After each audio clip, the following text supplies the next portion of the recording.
I've been playing Cardfight Vanguard for about 5 years, I think. In that time of playing, learning, and teaching others, I've realized some things. Some of these clans really suck! So I've decided to rank all 24 Vanguard clans. I hope I didn't miss any. From worst to best. Also, I may have stolen this idea from Cycle for 13 Vanguard. This video on this will be in the description. Starting the list at number 24, Narukami. Back when it was created, it was basically a ripoff of Kagero to get the Kagero cards when Kagero wasn't actually getting cards throughout Season 2. It really didn't gain its own identity until Brawlers and Legion with the Big Bang Knucklebuster cards, and then again with Dragonic Vanquisher and G. Vanquisher, while being a pretty cool setup, was never really my thing. I am pretty hyped for the stuff in V though, and I hope that they keep the bind stuff that was introduced with Vanquisher, but it's still too soon to tell anything. Number 23 is Neonectar. I have absolutely no strong opinions of this clan. Asha is a cool card, but I only find Blue Asha making me want to play the clan. Other than that, I really couldn't care less. They're getting tokens in V as well, which I can't say I'm particularly a fan of, but we'll see what happens. Number 22 is Aquaforce. I don't think there's particularly anything wrong with Aquaforce. I just have a personal grudge with the clan. The G stuff was entertaining, and the V stuff is pretty good. The only thing I don't like about the clan is the characters that end up playing it. Leon is boring, and Jaime was annoying. 21 is Dimension Police. I really enjoy Daikaiser. Nothing feels better than your opponent nullifying your attack, and you get a grade 3 in your drive check, removing the nullify and hitting it anyway. I've heard stories of people double nullifying the Daikaiser Break Ride because that deck is just that annoying. While I love using it, I hate being on the receiving end of it. Dimension Police is capable of huge attacks, removing nullifies, and moving your rear guards to the damage zone, just to name a few. I hate fighting these decks. 20 is Oracle Think Tank. OTT is a fine clan for the most part. It does a good job drawing cards and getting buffs from the amount of cards you have in your hand. The big problem I have with it is that it's really boring. Susanoo, Amaterasu, Tsukuyomi are all fine decks on their own, they just do not interest me. 19 is Bermuda Triangle. Now we're getting to clans I actually enjoy playing once in a while. Bermuda Triangle is just a flat out fun clan to play. From Prism to Choo Choo, they're all really enjoyable. Also, it's cute mermaid girls. How can you go wrong? 18 is Great Nature. While I do really enjoy playing this clan, it doesn't seem to get much support. So while Chaos Breaker becomes a top tier deck in literally everywhere, Great Nature is just kind of hanging out at the bottom of the ranks because the last support they got was like 3 sets ago and the support was underpowered to begin with. Great clan though, and I can't wait to see what they're doing with the new stuff. 17 is Genesis. I really enjoy GR Genesis. Things like Fenrir and Amaruta were incredibly fun to play. Other than that, however, there's nothing really interesting about this clan. In Link Joker they weren't interesting. Legion I don't even think they got support. Let's just hope they can be interesting when they come out in V. 16 is Dark Irregulars. Dark Irregulars is really hard to play. You have next to no deck and a Vanguard that's a good couple of inches tall. It's a really fun deck, I just suck at them. Shahara is probably my favorite setup. Best card is Succubus of Seductive Smile. 15 is Ancient Tachikaze. I only liked Ancient Dragons. Gaia was hard enough to play and not interesting enough that I ever wanted to play it. 14 is Murakumo. 2 Dragon Empire clans in a row. I noticed that while making the list and still don't know if I want to keep it that way. Well, too late now. Shadow Stitch is a really interesting idea to me. Card effects that work when your cards do not hit. Usually you see things that are on hit, but you hit so infrequently in this game that you just end up not getting those skills to work. But you're guarding, like, almost everything. Other than that, Murakumo did the same kind of thing as Neonectar. Clone your cards, oh boy! 13 is Gear Chronicle. I like Time Leap. Time Leap is entertaining. It's like Spike Brothers, it's just more consistent. Other than that, I have a personal grudge against the clan, because for a really long time, this clan wasn't just in the meta, it was the meta.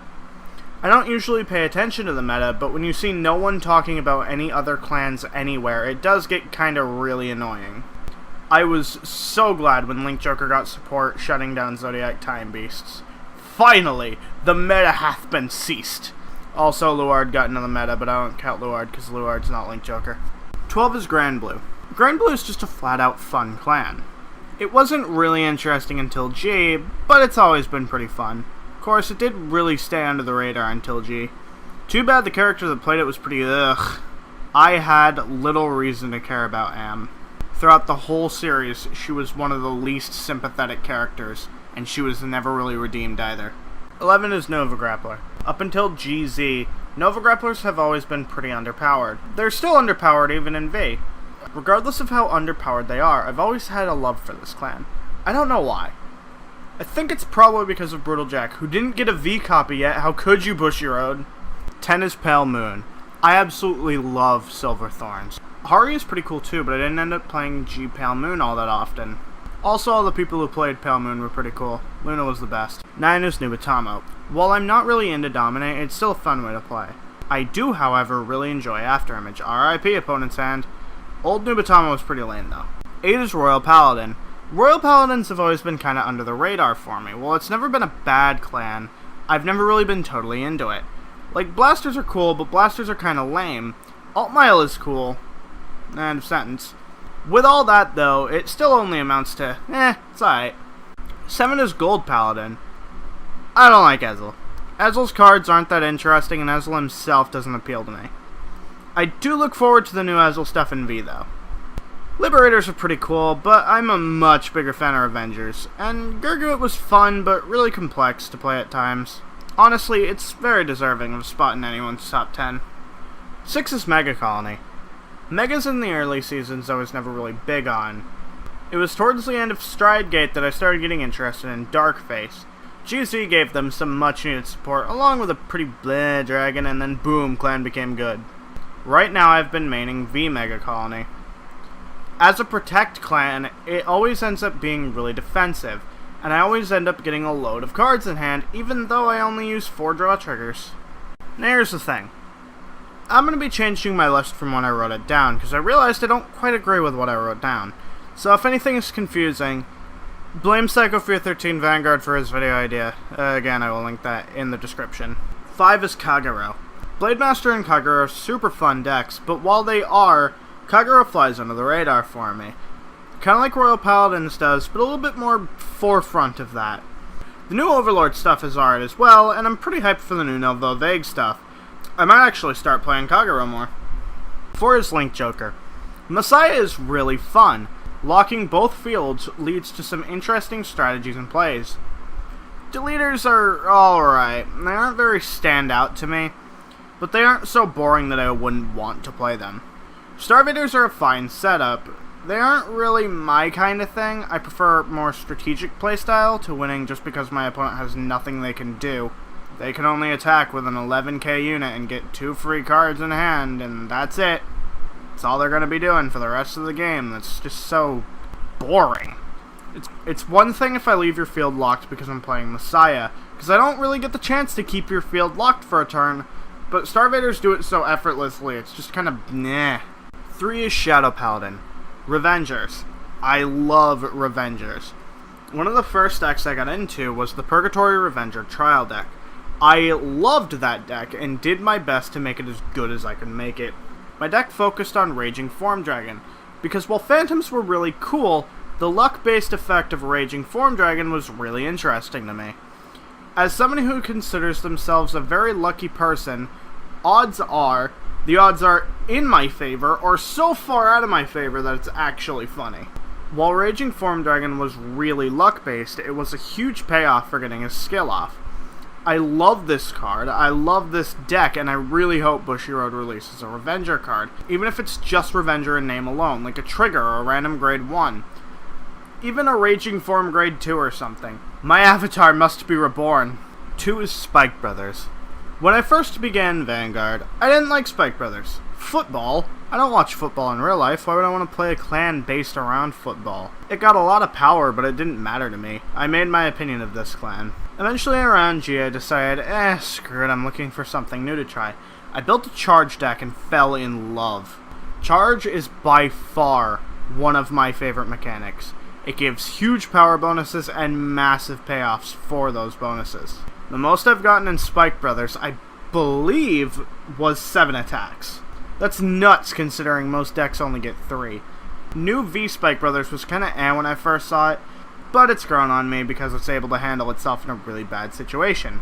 A few times, I have been able to set up a really decent field while being stuck at grade 2.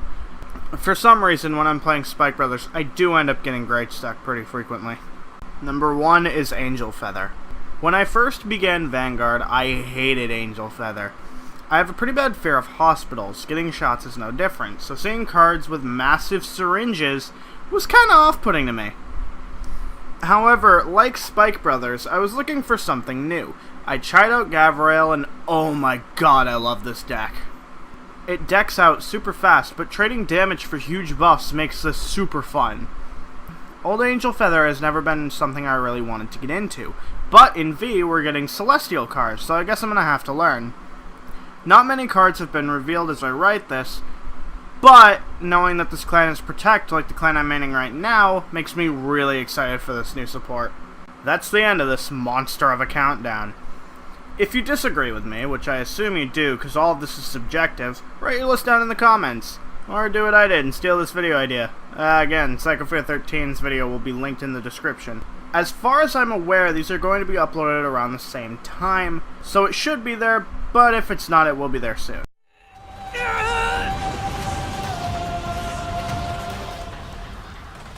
Seraph, Dragon of Death Garden!